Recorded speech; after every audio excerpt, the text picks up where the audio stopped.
حضرت تمیم رضی اللہ عنہ کی دجال سے ملاقات۔ ایک مرتبہ میں سمندر کے سفر پر نکلا۔ مسافروں کی کل تعداد 30 تھی اور ہم سب ایک کشتی پر سوار تھے۔ ہمارا سفر انتہائی اطمینان کے ساتھ کٹ رہا تھا کہ اچانک ہوا چلنا شروع ہو گئی اور سمندر میں طوفان آ گیا۔ اس شدید ہوا اور طوفانی لہروں کے باعث ہماری کشتی اور سمندر میں موجود دیگر کشتیاں ڈولتی جاتیں۔ کشتی کے مسافر اس صورتحال سے پریشان ہو گئے اور ہر کوئی اپنے اپنے خداؤں کو پکارنے لگا، کیونکہ کسی کو کچھ سمجھ میں نہیں آ رہا تھا کہ کیا کرے۔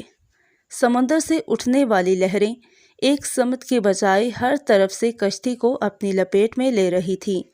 تھک ہار کر ملاح نے بھی چپو چھوڑ دیے اور ایک طرف بیٹھ گیا۔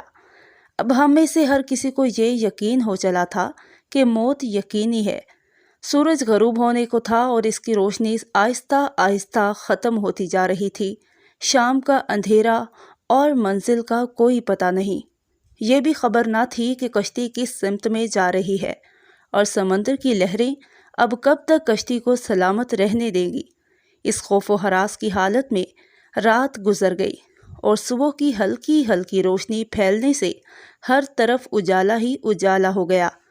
کشتی کے رات بھر ہچکولے کھانے کے بعد کسی کو کچھ خبر نہ تھی کہ ہم کہاں پہنچ گئے ہیں۔ پھر اگلا دن بھی اسی کیفیت میں گزرا اور اسی طرح رات کے بعد دن اور دن کے بعد رات آتی گئی اور ہماری کشتی کو سمندر میں پھنسے ہوئے پورے 30 دن گزر گئے۔ پھر اچانک 30 دنوں کی اس صورتحال کے بعد بھولے بھٹکے مسافروں کو دور سے ایسا کچھ نظر آیا جیسے کچھ درخت سمندر میں کھڑے ہوں۔ 30 دن سے مصیبت میں پھنسے ہوئے مسافروں کو یہ منظر دیکھ کر امید کی کچھ کرن نظر آئی اور ملاح نے جلد از جلد وہاں تک پہنچنے کے لیے پوری طاقت کے ساتھ چپو چلانا شروع کر دیے اور کشتی کو تیزی کے ساتھ ان درختوں کی طرف لے جانے لگا۔ کشتی میں موجود مسافر جنہیں یقین ہو چکا تھا اب موت کے سوا کوئی چیز نہیں، ان کے چہرے زندگی کی امید سے چمک رہے تھے۔ پھر کشتی جوں جوں قریب ہوتی گئی درخت صاف صاف دکھائی دینے لگے۔ ملاح پوری طاقت سے کشتی چلا رہا تھا کہ سورج غروب ہونے سے پہلے پہلے ان درختوں تک پہنچ جائے، تاکہ کہیں ایسا نہ ہو کہ اندھیرا ہو جانے کے باعث ہم اس آخری امید سے بھی ہاتھ دھو بیٹھیں۔ پھر کشتی آہستہ آہستہ ان درختوں کی طرف بڑھتی رہی اور جب درخت قریب ہوئے تو سارے مسافروں کو یہ جان کر خوشی ہوئی کہ یہ سمندر میں واقع کوئی جزیرہ ہے۔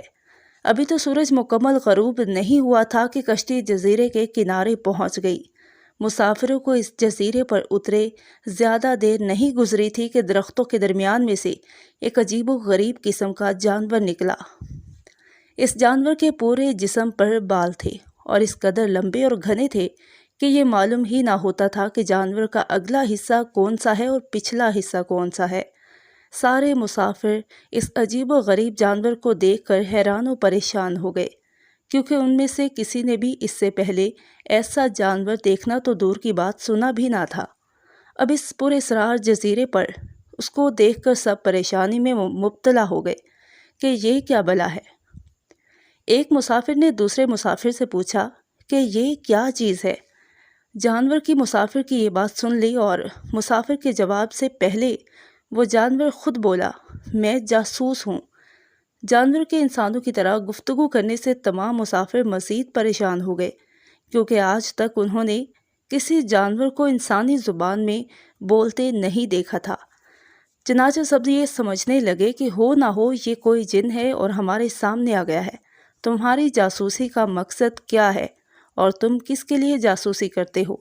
ایک مسافر نے ہمت کر کے اس سے پوچھا۔ میں جس کے لیے جاسوسی کرتا ہوں اسے تم سے ملنے کا بے حد شوق ہے، وہ تم سے باتیں کرنا چاہتا ہے، لہٰذا تم میرے ساتھ چلو۔